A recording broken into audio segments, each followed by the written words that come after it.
All right, hello everybody, welcome back to the channel. Today we are doing another edition of You Asked and I am going to answer, and it's all about the head and legs. What's that you say? A tripod? How dare you?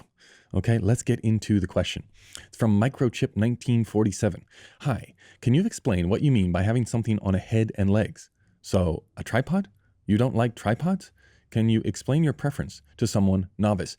Absolutely, yes I can, Microchip, and that's exactly what I'm going to do. But before I do, if you like this kind of content, if you want to become a better cinematographer, you have an interest in lighting or working on set, being in a professional environment, the spot to get all of the information and all of the content that we have done for over a decade is in Patreon. The link is in the description below. The Wandering DP Patreon is the only spot where all of the content gets released.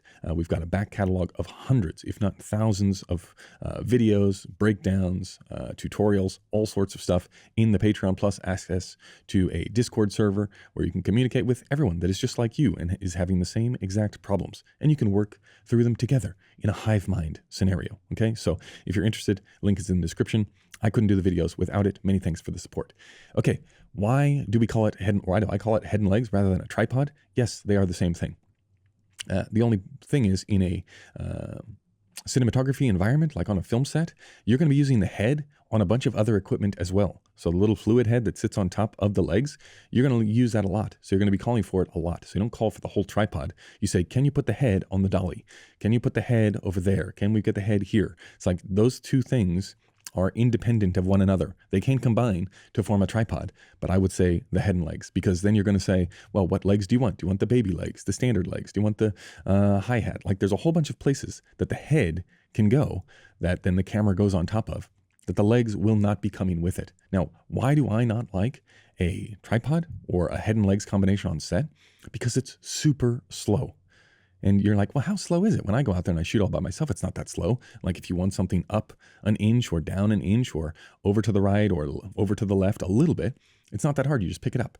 Except that a film camera and all of the gack that goes on top of it and the audio equipment and the focus stuff and the lenses and the matte box and the filters and all that adds up to significant amounts of weight. And the head itself, if you want something halfway decent like an O'Connor, like a 25-75, it's not the lightest thing in the world. So it's a pain to move around. If you want to get it down an inch, it's like, okay, do I do that? Do I have to call over all the grips? Do they have to do it? It's a safety thing. Now it turns into a complete nightmare. I want maximum flexibility. I want maximum optionality until the very last second, which means if the camera could be completely weightless, and then if I was grabbing it and I let it go, it would just stay there forever in that exact spot and never move.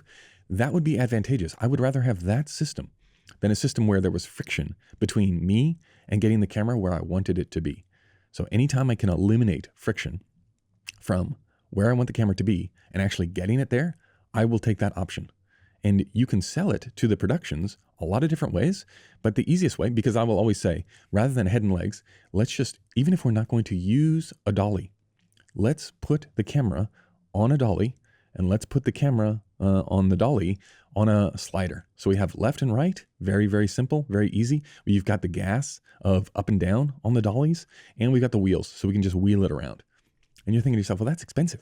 Well, that's going to be another $500 per day to get the dolly out, and we're not even going to use the dolly for movement or for track or anything like that. And I say, you're exactly right. Why? Because we're going to do the math in our heads of, well, number one, the difference is, do we want the shot to be as good as it can possibly be? Because say you line up the first shot of the day and you're like, oh, it's 99% of the way there. It would be 1% better if we came down and scooched over to the left that much. Okay, if you do that with the tripod, you drag it over, you bring it down. That requires the person to do it, the person to move it, the reset. Let's say that's 60 seconds. If you're going to be doing this and offering up these suggestions 40 times in a day, now you're talking about a significant number of minutes, right? We got 40 minutes moving this thing back and forth and crew people to occupy their time to do that. That sounds expensive. If we have 20 people on set and those 20 people, 19 of them are waiting around for this move to happen, to offer up this shot, the chances are throughout the day, as it progresses, you're going to offer it up less and less and less because the pressure is going to mount and go higher and higher and higher. And that minute that you're taking up when you're moving the tripod, lowering it, dealing with all of the friction, that, you know whose time that is? That's your time. That's the cinematographer's time, where you can't do it while everyone's setting up, right? You have to do that right at the last second when everyone is like, okay, we're all ready to go. We've all taken so long to get ready. Finally, we're here. Let's just shoot it. And that's the one time where you want to go, hold on a second. It's not perfect, because everyone around you will think it's perfect. It's good enough. And you have to be the one to go, nah, it's not good enough.